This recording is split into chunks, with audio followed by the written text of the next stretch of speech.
à tous, merci de nous rejoindre pour cette nouvelle Vende en direct. Alors aujourd'hui, on va parler santé et plus particulièrement du cancer. En France, chaque année, on diagnostique près de 380 000 nouveaux cas.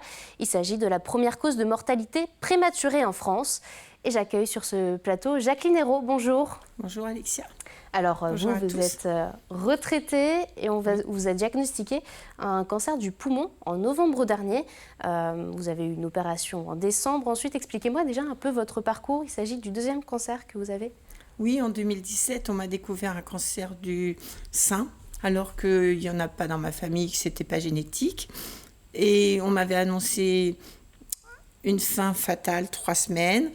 Ça fait 15 ans, donc... En 2007. Voilà, 2007, donc voilà, tout allait bien. Et en novembre dernier, je toussais. Bon, il y a le Covid, il y a tout ça, j'ai attendu un peu. Et là, on m'a diagnostiqué un cancer du poumon droit, avec prévision d'ablation du poumon entièrement. Alors, à l'annonce de ce cancer, vous n'en avez pas beaucoup parlé finalement jusqu'à janvier. C'était une sorte de tabou pour vous de pas évoquer ? Je n'en ai pas parlé, c'était pas le tabou.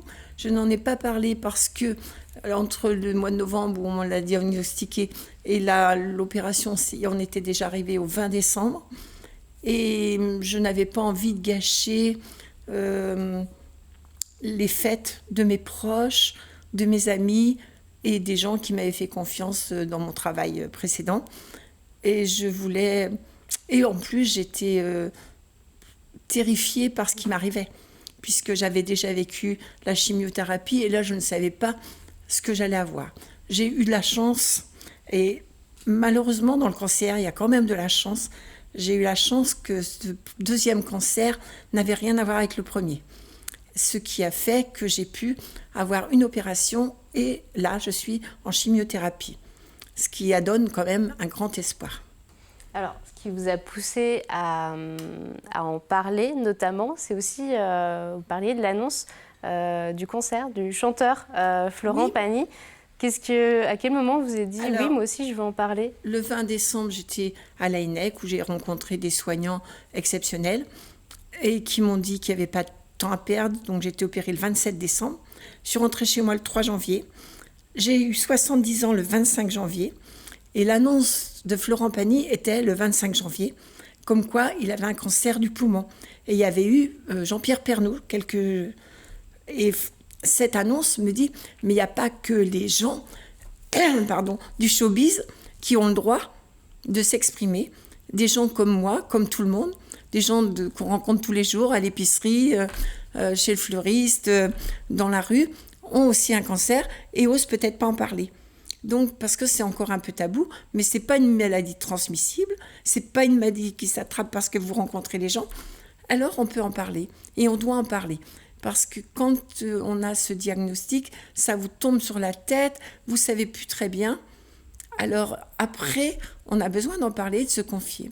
Et on a besoin de gens qui vous accompagnent et qui sont là près de vous, à qui vous pouvez confier vos peurs, vos interrogations, votre espoir. Parce que malgré tout, il y a de l'espoir.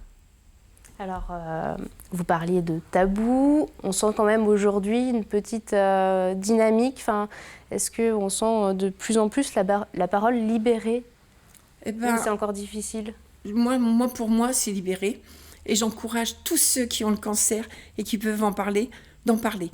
Moi, le fait d'avoir passé cet article dans la presse m'a libérée et m'a fait voir que j'ai pu exprimer tout ce que je ressentais. Peut-être que même juste l'écrire sur un papier, ceux qui peuvent, son ressenti, ça peut aider. Parce que ça tourne dans la tête en boucle. Et une fois qu'on a écrit quelque chose, on s'est libéré. Et libérer la parole, c'est ce qu'il y a de plus important. Et ne pas avoir peur. Et on rencontre quand même beaucoup de bienveillance, beaucoup de gens qui vous apportent des messages d'espoir, d'amour, d'amitié, voilà. Alors justement, le cancer, on le dit souvent, c'est un combat.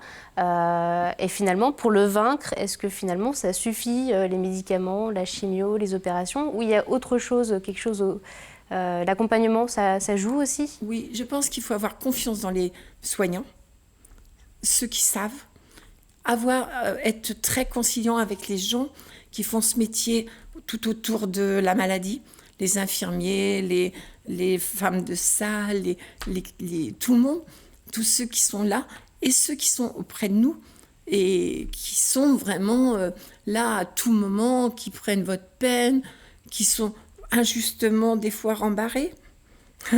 Parce que c'est difficile la maladie à l'intérieur, on ne se maîtrise pas tout le temps. Elle vous change? Elle nous change. Et puis on dit pourquoi moi? Moi je n'ai jamais fumé, j'ai un cancer du poumon, je ne comprends pas.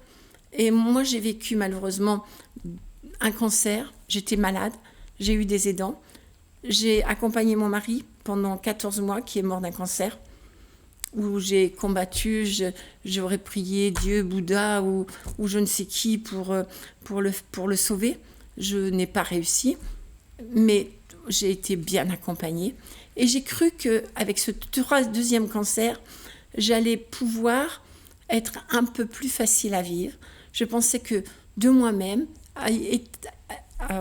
puisque j'avais été aidant, je pensais que j'allais mieux maîtriser tout voir l'autre côté aussi.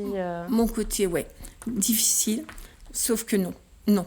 J'avoue franchement que je remercie la personne qui m'accompagne parce que sans lui, je ne peux rien faire. Et je remercie tous ces soignants qui sont dans l'ombre jusqu'à la personne qui vient même vous porter le café, quoi. Le sourire... et voilà. Bon, il y a une limite que je ne comprends pas tout le temps. Je trouve qu'on ne nous parle pas assez. Je trouve que, est-ce que c'est par pudeur? Est-ce que c'est pour nous protéger que les soignants ne parlent pas assez? Pour moi, mais peut-être que d'autres, ça leur suffit. Mais moi, je pense qu'il faut avoir un but. Il ne faut pas rester chez soi. Il ne faut pas avoir peur de se montrer, diminuer. Il faut vivre, rester dans la vie pour avoir envie d'y aller. Parce que les médicaments, comme vous dites si bien, c'est le médicament. Moi, j'ai une phobie des médicaments. Rien que de savoir que je dois prendre tous ces médicaments, ça me stresse. Mais donc, je sais que c'est obligé.